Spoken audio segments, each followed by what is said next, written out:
സ്വന്തമാക്കും.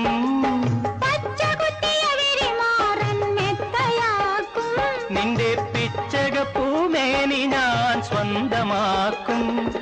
ചിന്തൂര പൊട്ടു തൊട്ടു ചിങ്കാരപ്പാട്ടു കേട്ടു, ചിന്തൂര പൊട്ടു തൊട്ടു ചിങ്കാരപ്പാട്ടു കേട്ടു, കല്യാണ പന്തലിൽ കണ്ടോട്ടെ നമ്മെ എല്ലാരും എല്ലാരും കണ്ടോട്ടെ.